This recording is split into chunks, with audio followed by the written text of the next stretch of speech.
You need to watch this before you take out debt in New Zealand. Almost 500,000 Kiwis, over 1 out of 10 adults, are not just in debt, but are actually struggling and are behind on their debt repayments.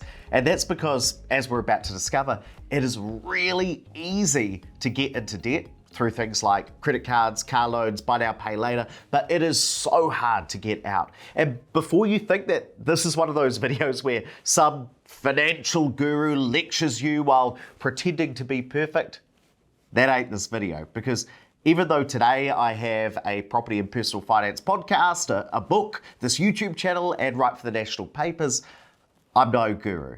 I've messed up too. I've got myself into crippling debt, and I know that feeling of being too scared to open your credit card statements or log into your bank accounts online, or where you're ignoring your bills. I know that that's scary. It's embarrassing. I felt the shame thinking, how did I let myself get into this mess? Hey friends, welcome back to the channel. I'm Ed, an economist and property investor here at Opus Partners, and these are the 7 lessons I've learned about debt, and I've learned them the hard way.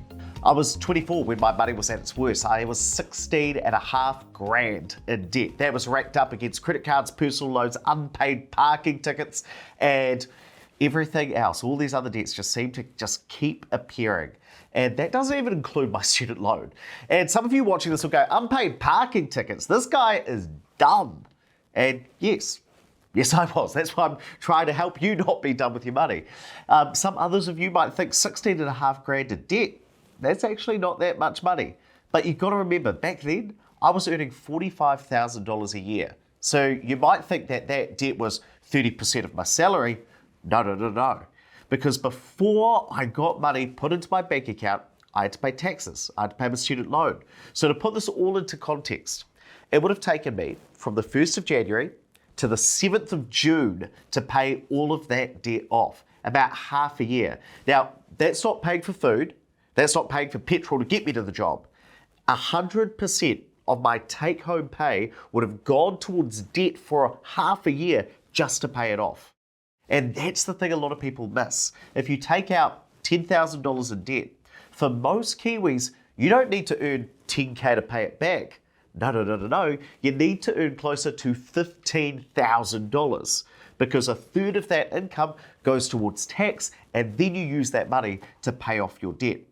So if you're like the 1.5 million New Zealanders who pay at least 30% of your income to tax, which is the vast majority of people working full time, take your debt, multiply it by 1.5, because that's what you need to earn to pay back that debt. And that's part of the reason why I call this type of spending bubblegum debt. So think of a piece of chewing gum.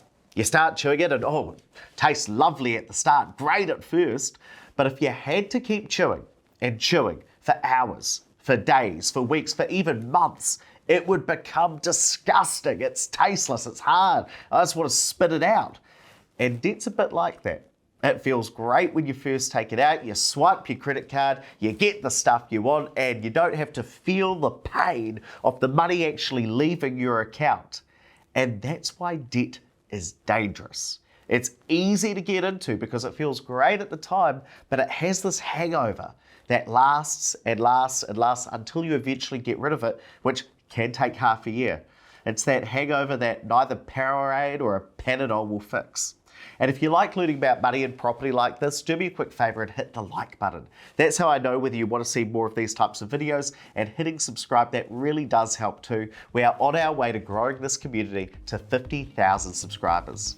And the other way that it's so easy to start racking up debt is because people think that your income only ever goes up. But you've got to remember that it can go down too, especially if you're earning commissions, regular bonuses, or you own a business.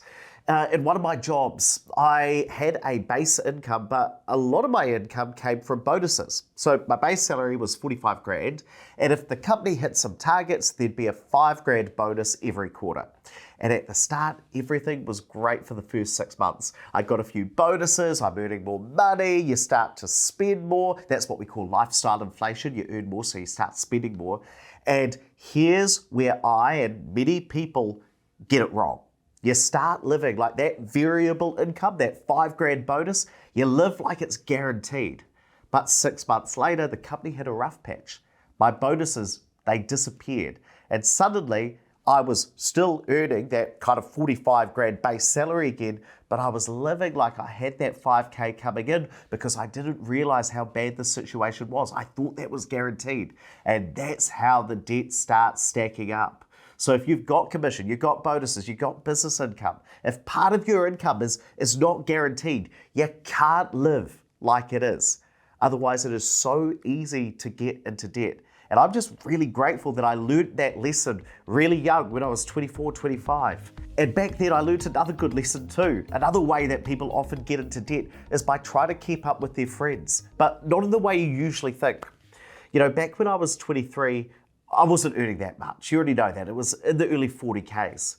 But one of my best friends, Ollie, he was doing really well. He earned over $110,000 a year because he was working at this big bank and we were basically the same age. And he was making more than double what I made. And good on him for doing that. He didn't do anything wrong. This isn't a story where I tell you that Ollie was flaunting his money. He wasn't. He was such a good friend and a really good saver. But I put pressure on myself to try and keep up with him. Not out of ego. It wasn't the traditional keeping up with the Joneses thing. It was because I was trying to be a good friend too. So if he said, do you want to go on this zombie fun run? Or do you want to go out for dinner? Or do you want to go away surfing for the weekend? I would always say yes, even if I couldn't really afford it and had to swipe the credit card a few times. And that's the thing. If you and your friend earn massively different incomes, but try to spend the same amount, one of you is going to save a lot and the other is going to be falling behind, relying on that quick bubblegum debt. And I want to tackle this idea of keeping up with the Joneses, which is where you want a more expensive car, a more expensive house, you want to send your kids to a more expensive school just because the neighbour's doing it. Kind of spending for ego. I actually don't think that impacts that many New Zealanders because more often than not, we're just trying to spend to be a good friend or not let a friend down. But if I'd said to Ollie, hey mate, do you want to just go for a hike or go to the beach, something that doesn't cost a lot of money? I guarantee you, he would have been up for it. It was me who made the dumb decision. And the thing about debt is it is so easy to get into, but so hard to get out of. And I think the banks are a little bit to blame for this. Okay, a lot to blame with this because they make it so easy to start taking out debt. I remember applying for my first ever credit card through ASB, and I wasn't earning much, but they gave me a credit card anyway with a $2,000 limit. Later on, I got a little pay rise, and I applied for what's called a balance transfer. That's where you move your credit card debt to another bank, and that new bank will often make it interest-free for 6 months just to try and get your business. But when I changed to BNZ, did they send me a new credit card with a $2,000 limit with it fully maxed out? No. They sent me a credit card with a $6,500 limit instead. Banks will even give 18 and 19-year-olds $2,000 interest-free overdrafts. It is so easy to get debt. It's so easy to get addicted to debt because people are giving you it, but it's really hard to get free and detox. And I know that there are people who'll say, but you see it. I'm not as dumb as you. I use AfterPay and I always pay it off so it's interest-free. Or I pay my credit card off in full every month and I actually beat the banks. I get the air points, I get the credit card rewards. But you've got to remember, if you go on AfterPay's website and you look at their marketing towards businesses, where they're trying to get businesses to offer you AfterPay, you will see that AfterPay is in fact not free for you because they even say publicly on their website to businesses that frequent AfterPay customers spend 28% more money. So because you're not feeling that pain of the money leaving your account, you end up spending 28% more than you otherwise would. It's the same with credit cards. Researchers at MIT, arguably the top university in the world, say that if you use a credit card, you end up spending more. And that's because using that credit card, swiping that card, it has some of the same effects on your brain that drugs have. That is the reason why debt is so easy to get addicted to, but so hard to detox from. Now, is all debt bad? No. And I've actually learned through all of my podcasting, my YouTubing, my book writing, that there is good and bad debt. I'll give you an example. If you get a mortgage to buy a house, over time, homeowners tend to spend less on housing than renters. And that's because rents go up over time. But if you take out a mortgage for a house, your repayment stays the same. So over the long term, taking out debt to buy a house, that can make a lot of sense, even though it does cost you more to buy a house at the start compared to renting. Now, if you take out debt to buy a business or an investment property, that can make sense too, because you're buying an asset that generates cash through business earnings or rent, and you use that money to pay the bank, and over time, that asset can go up in value. Student loans are another classic one. People with degrees tend to earn more money than people who don't go to uni, so it's debt that helps you get ahead financially.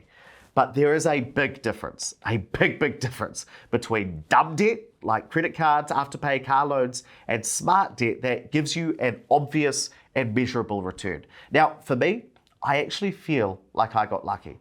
I learned a lot of those hard lessons young, and there are people in their 30s, 40s, 50s who are yet to learn some of these lessons. And I'm telling you the times where I've messed up financially. I'm telling you all the times when I was dumb to try and scare you. Yes, I am trying to scare you off the debt drug. Because although I got myself out of debt and used some of the tactics that I talk about in this video to get my income up, honestly, it would have been way easier if I just avoided the debt drug right from the start.